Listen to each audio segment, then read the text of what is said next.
power that fasting activates is the power to rule in the realms of spirits. Spirits control the affairs of life. The earth realm is like a theater. It's like a screen in the spirit realm. The reoperation does not happen here.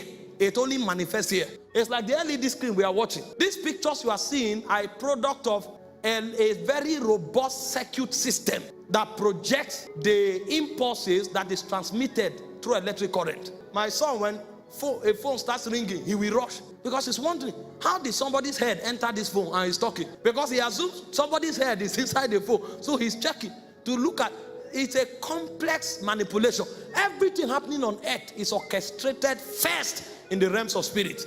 And so for a man to be a ruler in the natural world, he must be enthroned in the spirit realm. And one of the ways you enter the corridors of power in the spirit is by fasting. Jesus called his disciples in Luke chapter 10 and he told them, go cast out demons. And they went on the strength of his word and they cast out demons and returned. And they were celebrating. Even the devils were subject to us. And Jesus didn't say anything. On another occasion, Jesus went to pray and the same disciples went to cast out demons and the demons will not go. And in Matthew 17, they came to ask him, why didn't the demon go? And Jesus told them, this kind, there is a this kind.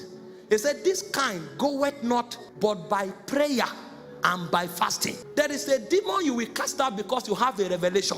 There's another demon that will want to find out if there is a consecration backing this your revelation. Because if there's no consecration backing this revelation, you are a talker. And one of the consecrations that demons call in the spirit to find ranking men is fasting and prayer. That's why when they went to Paul, when they went to the sons of Sceva to cast out devils, the guy looked at them and said, Jesus we know and Paul we also know. Because in this corridor, it's not only Jesus that is known. A man who believes in Jesus and backs it up with consecration, his name also becomes a scepter in the spirit realm, because there is a power that God allocates to his servants. He called us to co-rule with him, but there are consecration that makes it happen. Even Jesus, the Son of God, walked in and out of the temple for 30 years. No demon saluted him. But the Bible said in Matthew chapter 4 verse 1, also in Luke 4:1, that he was driven to the wilderness to be tempted of the devil. And there he fasted and prayed for 40 days and 40 nights. In Luke 4:14,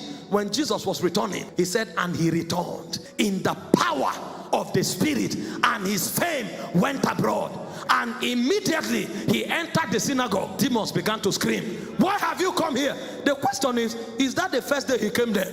He has been going there for 30 years. What happened?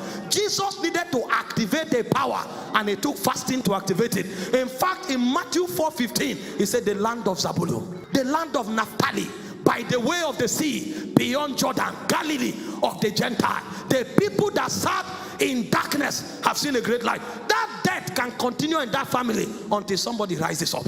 Because God can be in your boat, but you will sink. There are things you need to do to awaken the power of God that is on your inside. And one of the things you do to stir the power is by fasting. In Ephesians chapter 3 verse 20, it says, God is able to do exceeding abundantly above all you can ask or think, according to the power that is at work on your inside. So if there's no power working on your inside, God will not be able to do. And the way you activate that power is to give yourself to prayer and fasting. Many Christians are wondering, God, where are you? He's on his throne because he's a king. His location has never been in doubt. He has been on the throne before time began, and he will be on the throne when time ends. But there is a protocol that is designed around the workings of the operations of his spirit and of his kingdom. And that protocol is fasting. Many can never give themselves to consecration. They are saying if it will happen, it will happen. That is one of the biggest deception of time. Nothing happens. Nothing happens. Things are made to happen. If you don't know how to make things happen, it will never happen. Power to rule among spirits.